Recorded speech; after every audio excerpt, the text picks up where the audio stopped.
Le Seigneur soit avec vous. Lecture de l'Évangile de Jésus-Christ selon saint Marc.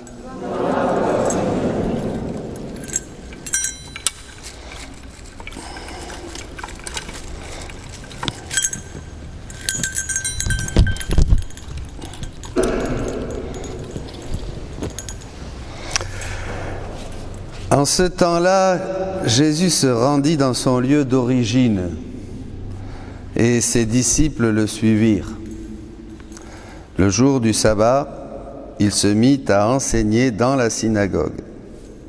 De nombreux auditeurs, frappés d'étonnement, disaient « D'où cela lui vient-il ? Quelle est cette sagesse qui lui a été donnée et ces grands miracles qui se réalisent par ses mains ?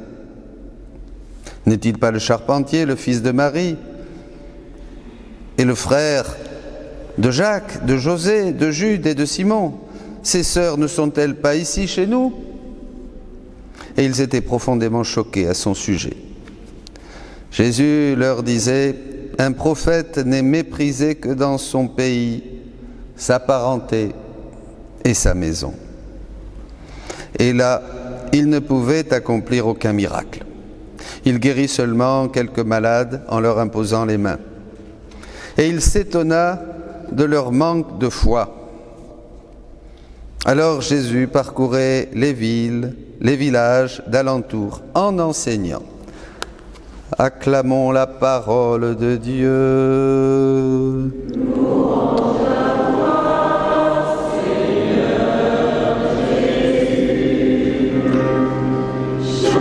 Alléluia au Seigneur, chante Alléluia au Seigneur, chante Alléluia, chante Alléluia, chante Alléluia au Seigneur, chante Alléluia, chante Alléluia au Seigneur, chante Alléluia, chante Alléluia, chante Alléluia au Seigneur.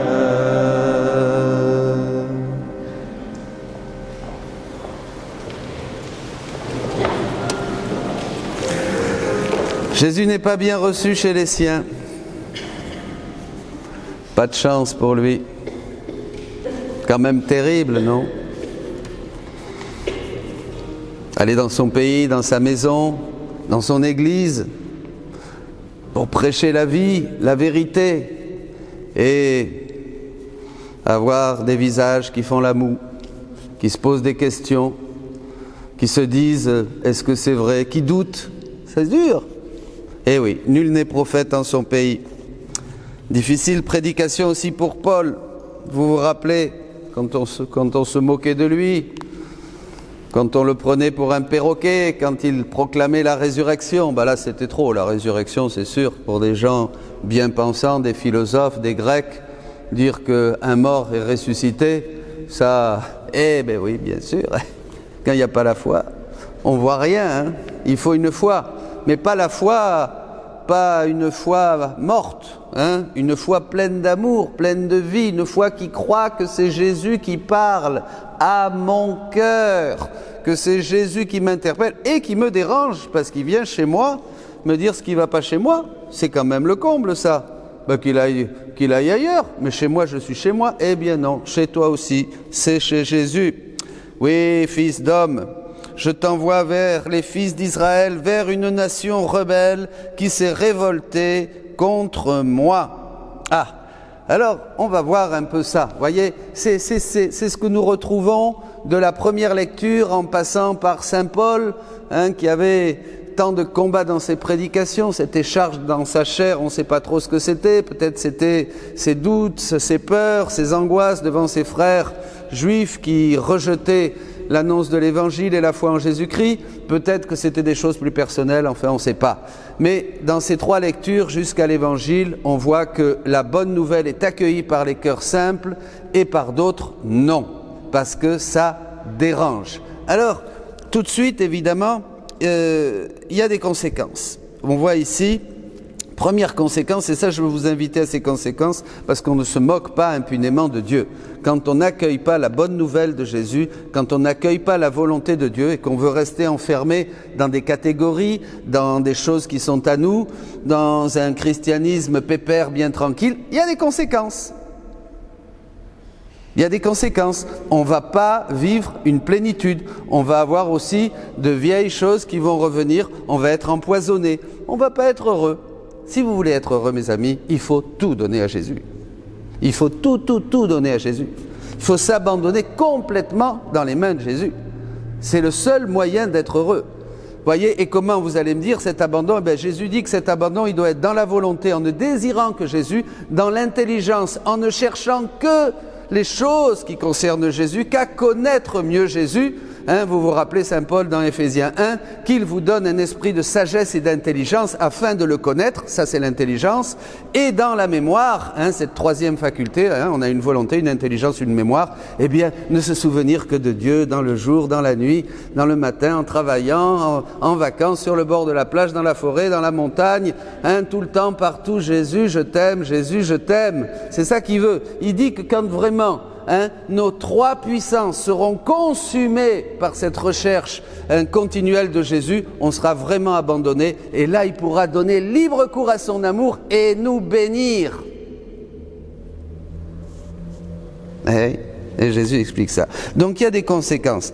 Au livre 21, Jésus dit « Ma fille, tu ne sais pas à quel point mon cœur brûlant veut courir avec amour vers les créatures, mais dans sa course, elle le rejette. » C'est bien ça, c'est le rejet de Jésus. Voyez, au contraire, elle se précipite brutalement contre moi pour m'offenser avec d'horribles faux-semblants. Hypocrisie, des faux-semblants. Mon amour, se voyant persécuté, appelle alors ma justice qui le défend et frappe de fléau ceux qui le persécutent. Qu'est-ce que ça veut dire ? Dans un autre passage, il dit « Il y a des conséquences quand nous ne donnons pas notre maximum à Jésus. » Il l'explique, le Seigneur. C'est-à-dire que on ne peut pas, je vous disais, on ne rejette pas Dieu si vraiment on ne se laisse pas déranger, parce que ça dérange. Jésus est venu déranger. Pourquoi ? Parce qu'il vient faire le ménage dans sa maison. Sa maison, c'est toi.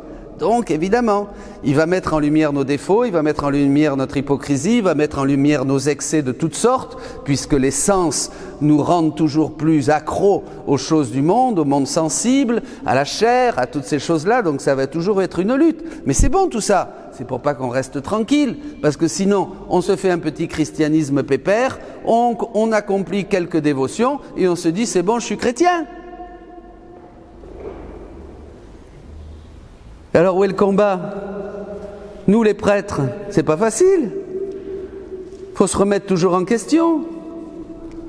Faut se laisser corriger par le Seigneur. Combien de fois le Seigneur m'a corrigé parce que je faisais pas sa volonté ? Bien sûr. Alors qu'est-ce que c'est ces corrections ? Eh bien, dans un premier temps, déjà ça va mal. Ça va mal. Jésus te parle plus beaucoup. Il le dit, comme l'homme me rejette, j'ai arrêté de lui raconter l'histoire de ma volonté, l'histoire de toutes les belles œuvres que je fais dans la création, l'histoire de toute la belle œuvre que j'ai faite dans la rédemption, l'histoire, voyez, ce que seulement nous donne la foi parce qu'elle déchire le voile des apparences. Quand il n'y a pas la foi, qui c'est celui-là ? C'est pas Jésus là. Et qui c'est celui-là ? C'est le père, le curé machin là. Oui, bon. Ouais. Et qui c'est celui-là ? Celui-là, je sais pas d'où il sort, mais maintenant il s'autorise de parler au nom de tous pour nous corriger, nous remonter les bretelles. Mais qui c'est ce mec-là ? Mais c'est pas Jésus, mais on connaît son frère, ses sœurs, elles sont là parmi nous. Mais d'où lui vient cette sagesse ? Et pour qui il se prend pour nous parler avec cette autorité ? Mais c'est Jésus de Nazareth, mais c'est François, c'est Michel, c'est Dominique, c'est Pierre, c'est Paul. Vous voyez ? Il n'y a pas de foi. Donc il ne voit que l'apparence extérieure. Et conclusion, il rejette le bébé et l'eau du bain. Vous voyez ? Et oui, il ne voit rien. Parce qu'il faut croire. Par exemple là, si vous croyez que c'est Jésus qui vous parle quand je vous parle, eh bien vous allez être bénis. Vous allez être bénis. Vous allez dire, oui, mais ça c'est une parole pour moi, ça me fait du bien. C'est vrai que je suis comme ça. Hein? Voilà, si vous croyez que c'est Jésus qui est en train de vous bénir en vous montrant vos faiblesses, vos pauvretés, votre manque de foi et peut-être et tout un tas d'autres choses, c'est bon. Vous êtes sauvés, vous recevez la joie et vous dites Seigneur, ça y est, je vais mettre. Mais si vous disiez bon, ben c'est toujours le même, il nous raconte toujours la même chose, et puis il va nous parler de ceci et de cela comme d'habitude, voilà, eh bien vous ne recevrez rien. Vous repartirez ici triste, vous n'aurez rien compris. Ça, à la limite, ça ne sert presque à rien d'être venu. Voyez, ça va loin. Eh bien oui, il y aura des conséquences. Le Seigneur, il le dit, qu'il ne dira rien. Il ne racontera pas, il ne nous racontera pas plus de choses. On n'aura pas cette fraîche révélation, quand je vous disais Saint Paul, Éphésiens 1, qu'il me donne un esprit de sagesse, qu'il vous donne un esprit de sagesse et de révélation. Ben pour suivre Jésus, on a besoin d'apprendre de nouvelles choses. Comme dans un couple, j'ai besoin de découvrir que mon mari est généreux, puis il a fait ceci, il a fait cela pour moi, là il a fait tel sacrifice, là il a pris en main le fils aîné. J'ai besoin de découvrir que ma femme, elle est toujours là, tiens, elle m'a fait une nouvelle recette exotique que je ne connaissais pas, c'est formidable, c'est délicieux. Je sais pas, voyez, on a besoin, quand on a des amis, on a besoin de découvrir des choses nouvelles sur eux, pour dire chaque fois, il est vachement chouette. Oh, elle est super. Vous êtes d'accord avec moi? Oui ou non? Bien avec Jésus, c'est exactement pareil. Si tous les jours, vous n'avez pas quelque chose de frais, quelque chose de nouveau, qui vient de Dieu à travers la parole, à travers un livre, à travers un saint, à travers une prière, qui vous émeut, qui vous enthousiaste, qui vous rend heureux dans votre cœur, vous n'avez pas fait une rencontre avec le Jésus vivant, mort et ressuscité. L'Esprit ne vous visite pas. Vous êtes dans le bof, dans l'habitude. Et ça, il faut en sortir. Je vous dis ça pour que vous en sortiez. Si vous vous reconnaissez là, dites, Jésus m'a visité aujourd'hui, il est venu chez moi, il m'a montré que ma piété était super monotone, toujours la même chose, que je n'attendais rien de Dieu et que j'étais englué dans les choses matérielles, dans mes petits plaisirs, dans mes petits projets. Et c'est pour ça, finalement, je rejette Jésus. Je veux changer. Vous savez, suivre Jésus, c'est pas confortable. Si vous voulez une zone de confort, allez chez Bouddha. Là, vous serez zen. Allez chez Bouddha. Mais pas chez Jésus, Il ne vous laisse pas une minute tranquille. Non. Parce qu'il nous aime. Parce qu'il sait de quoi nous sommes faits et combien le péché nous a détruits. Donc il va constamment nous travailler pour que nous entrions, que nous fassions sa volonté, que nous entrions dans son royaume, le royaume de la divine volonté. Alors ça, je plante le tableau là, c'est ce que je voulais dire au début. Mais maintenant, le plus important, c'est ça, parce que c'est bien, voyez, quand on lit l'évangile, on voit une belle page d'évangile, Jésus qui n'est pas accueilli chez les siens, etc., etc. Je vous fais le commentaire et puis vous êtes tous là. Vous dites c'est bien, oui c'est vrai ça, c'est intéressant, c'est beau, c'est intéressant et peut-être que ça vous touche pour changer. Mais maintenant, allons plus loin. Si le Seigneur nous fait voir ça, à vous qui voulez vivre maintenant dans la divine volonté, c'est-à-dire qui voulez faire les œuvres de Dieu, vous qui voulez participer et agir avec Jésus, faire avec Jésus, travailler avec Jésus, pas se contenter de faire quelques petites prières et d'avoir quelques jolies dévotions et quelques belles images à la maison. Vous qui voulez vraiment maintenant, vous avez compris que Dieu nous appelle à travailler avec lui. Pas non plus se remonter les manches pour aller seulement balayer ou faire ceci ou faire cela dans la chapelle ou changer les fleurs. Non, travailler aux œuvres de Dieu. Travailler aux œuvres de Dieu. Alors là, ça change tout parce qu'on peut faire quelque chose. Jésus a été très rejeté par les siens. Rejeté à Nazareth, rejeté par ses frères juifs, rejeté par les prêtres, rejeté par le tribunal, rejeté par une grande masse de gens qu'ils avaient monté contre lui. Il a vraiment souffert. En fait, il est venu chez les siens et les siens ne l'ont pas accueilli, dira le premier chapitre de Saint Jean, le prologue. L'homme a rejeté Dieu. L'homme a dit non à Dieu. Et Dieu n'a pas pu achever son œuvre de création. Donc maintenant, vous êtes conscients de ça. Jésus dit, au volume 13, 28 janvier 1922, « J'étais en prière. Mon doux Jésus, m'attirant vers lui, me transforma complètement en lui-même et me dit, « Ma fille, prions ensemble. » Qu'est-ce que veut Jésus? Que tu pries avec lui. Tout à fait différent que d'avoir des dévotions. Avec lui. Comme il le dit ailleurs, « Entre en moi, prie comme je prie, entre en moi. Prions ensemble afin de pouvoir prendre le contrôle du ciel et d'empêcher la terre de tomber dans le courant du mal. » Quand vous priez avec Jésus, qu'est-ce que vous faites? Vous priez comme Dieu.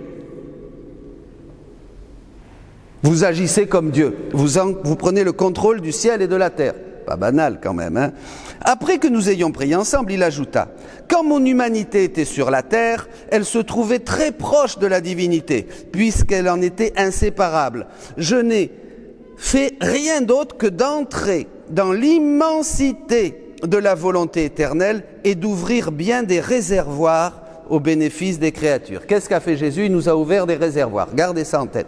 Il nous a ouvert des réservoirs, des citernes pleines de belles choses pour que nous nous en servions. Bon. Pour le bénéfice des créatures. J'ai donné à la famille humaine le droit de s'approcher de ces réservoirs qui avaient été ouverts par un homme Dieu. Évidemment, il fallait qu'un homme soit Dieu pour faire des choses pareilles. Et d'y prendre ce qu'elle voulait. J'ai ainsi formé les réservoirs de l'amour, de la prière, de la réparation, du pardon, de mon sang et de ma gloire.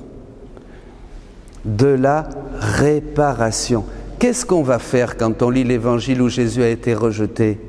Eh bien, on va réparer. C'est complètement différent. On va dire, mais non, ils t'ont fait ça, je vais réparer. Je vais compenser, je vais faire quelque chose, parce que toutes ces histoires, tous ces épisodes, toutes ces scènes de la vie de l'Évangile, elles sont présentes, puisqu'elles sont faites par Dieu, créées par Dieu. Donc tout ça, c'est dans l'éternité, c'est pas un truc qui est passé il y a 2000 ans. Alors à ce moment-là, Jésus est toujours rejeté aujourd'hui, comme il a été rejeté à Nazareth, comme il a été bafoué, comme on s'est moqué de lui, c'est toujours pareil, comme lui a craché dessus, c'est toujours pareil. D'ailleurs, qu'à voir le monde, comment le monde réagit au christianisme, vous voyez, face à Dieu, le monde aujourd'hui, c'est un scandale, c'est une honte. Bon, vous êtes conscient de ça. Donc, qu'est-ce que vous allez faire? Vous allez réparer, alors on va apprendre à réparer. C'est ça qui est extraordinaire. Vous voyez, on n'est pas du tout oisif. Voilà. Ainsi, j'ai formé ces réservoirs. Maintenant, veux-tu savoir qui c'est qui brasse ces réservoirs pour les faire monter, déborder et par là inonder la terre tout entière? Vous vous rendez compte? Vous pouvez inonder la terre de ces réservoirs que Jésus a fait, d'amour, de gloire pour glorifier le Père, de réparation pour tous ces rejets de Jésus. Ça, c'est prier comme Jésus prie. C'est l'âme qui entre dans ma volonté. Lorsqu'elle entre dans ma volonté, si elle veut aimer, elle tire de l'amour du réservoir de l'amour, en aimant, ou en ayant l'intention d'aimer. Juste l'intention, vous voyez, ça suffit. Elle agite ce réservoir. Les eaux, lorsqu'elles sont agitées, s'élèvent, débordent et s'étendent par toute la terre. Parfois, l'agitation est tellement intense et les vagues montent si haut qu'elles en viennent à toucher le ciel et à se répandre dans la patrie céleste. Si l'âme veut prier, faire réparation, demander pardon pour les pécheurs ou rendre gloire, elle brasse les réservoirs de la prière, de la réparation, du pardon, de la gloire. Combien de bienfaits mon humanité a imploré pour les hommes. J'ai laissé les portes ouvertes pour qu'ils entrent à leur gré. Cependant, peu en profitent. Peu en profitent. Et là, quand on en profite, eh bien, il n'y a rien qui se passe.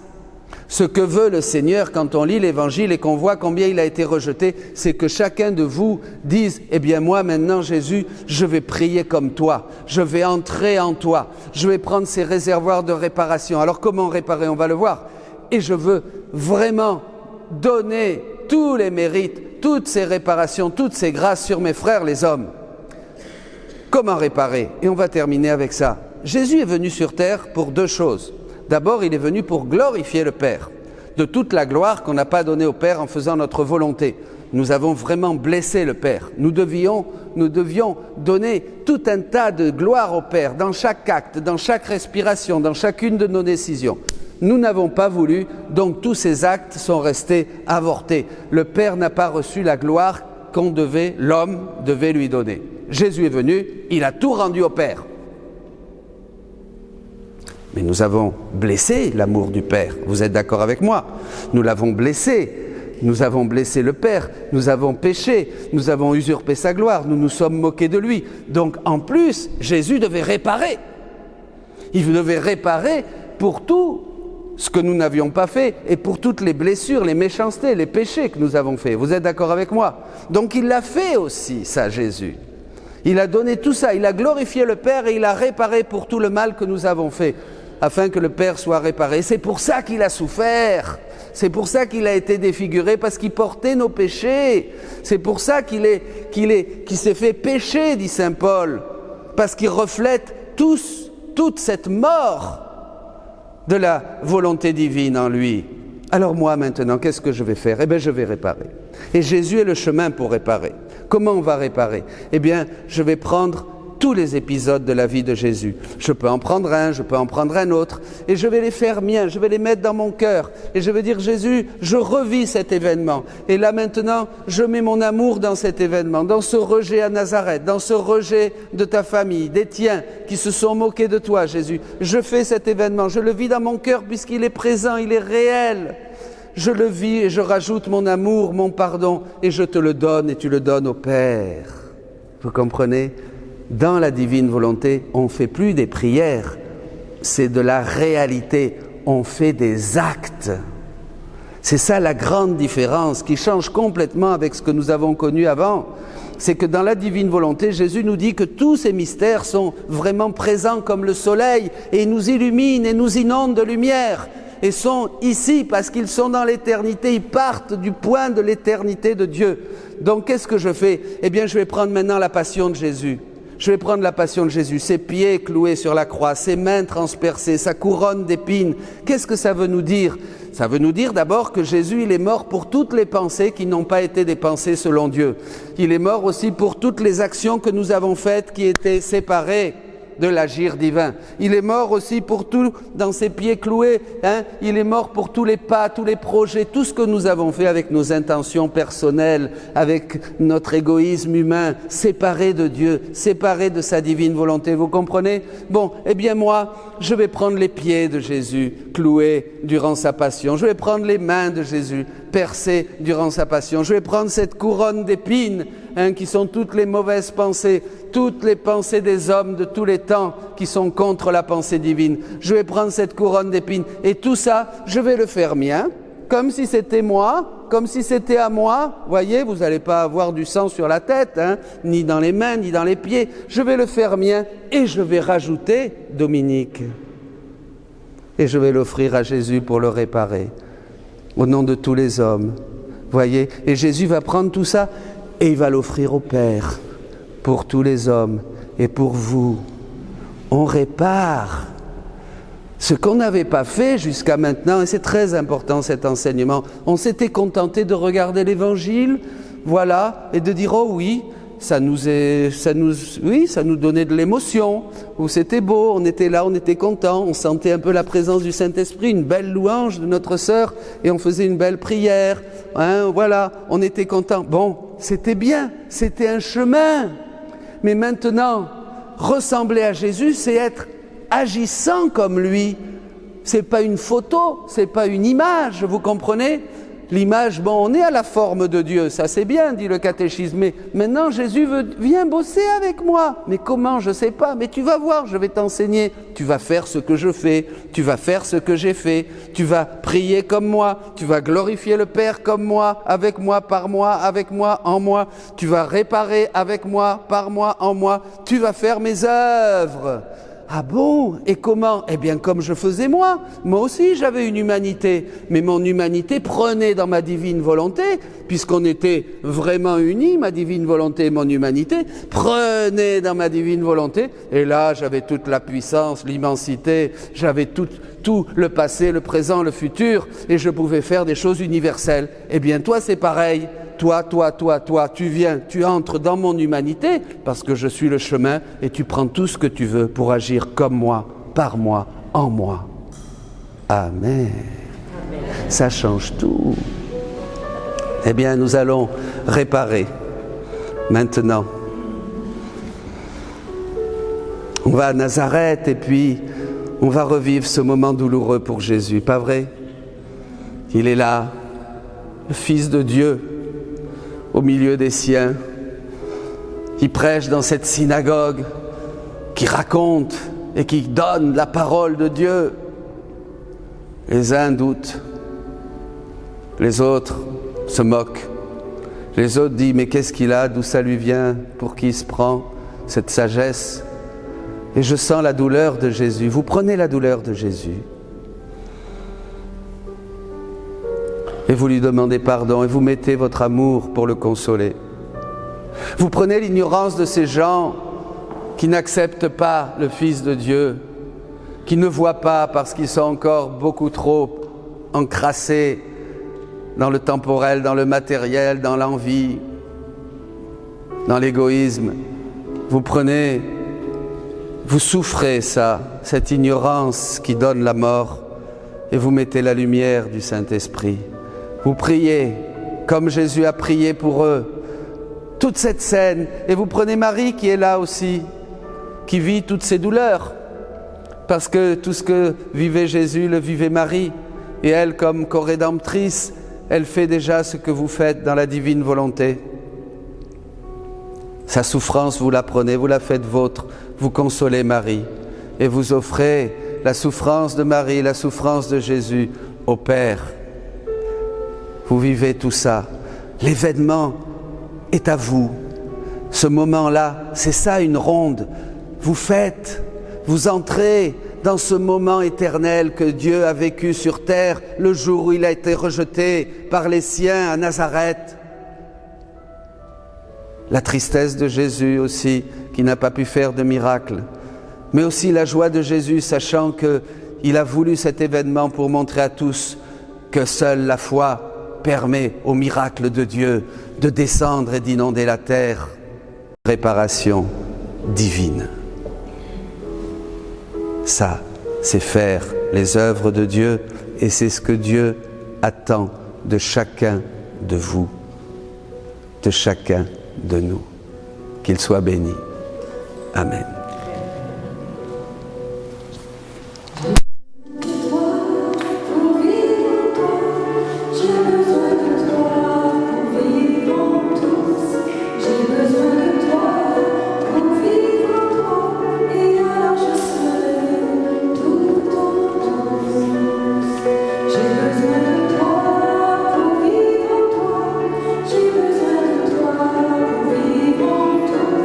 J'ai besoin de toi.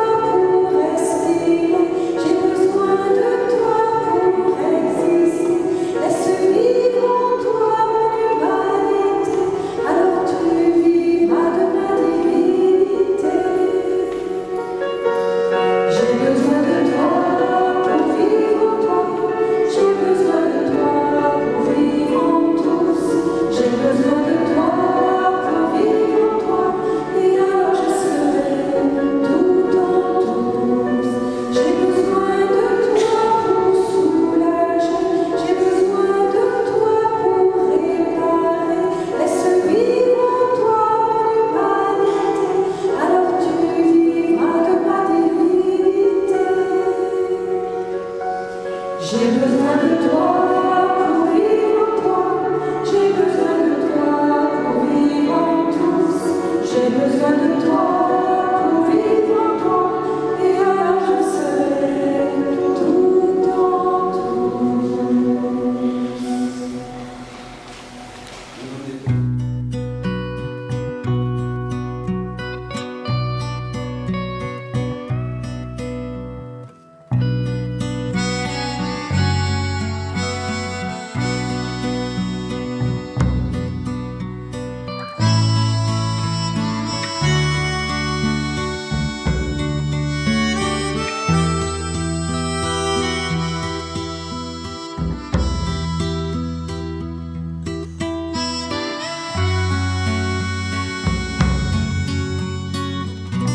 Fais-moi posséder ton unité, me diffuser dans tout le créé, agir avec toi dans tous les cœurs et les ramener dans ta volonté. Le soleil baigne tout de sa lumière et la terre toute ouverte à sa douce chaleur devient instant de beauté et correspond de mille reflets.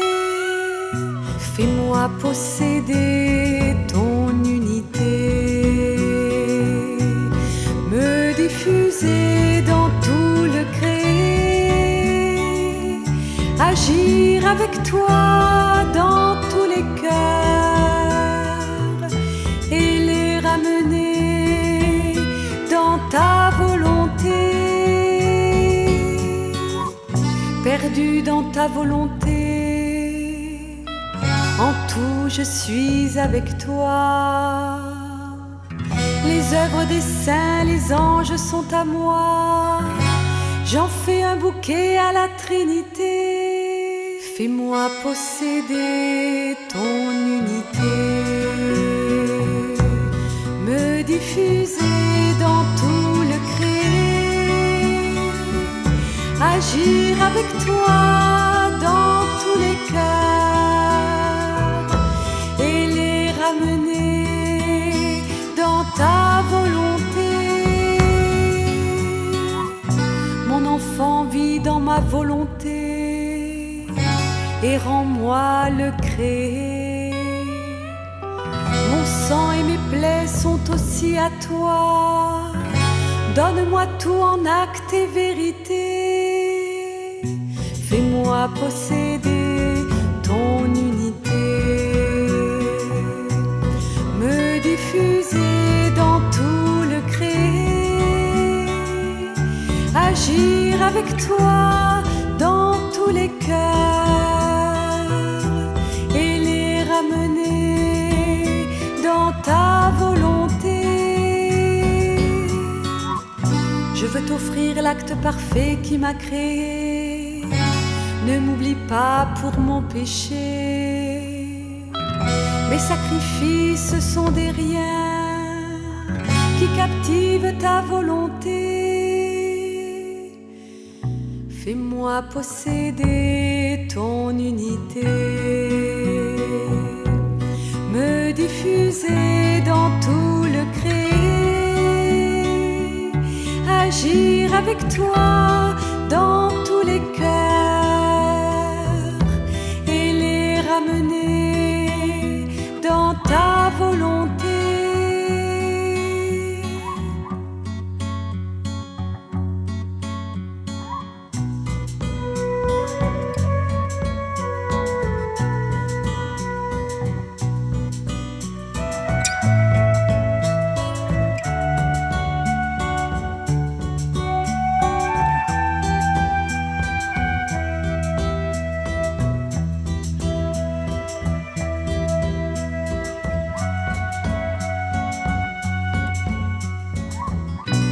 Enfant fidèle en peu de choses, fais confiance en mon amour, qui pas à pas te prend ses bras et te conduit à sa divine sainteté. Fais-moi posséder ton unité, me diffuser dans tout le créé, agir avec toi dans tous les cœurs et les ramener dans ta volonté.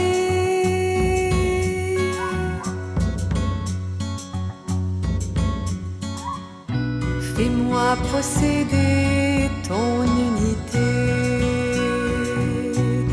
me diffuser dans tout le créé, agir avec toi dans tous les cœurs et les ramener dans ta volonté.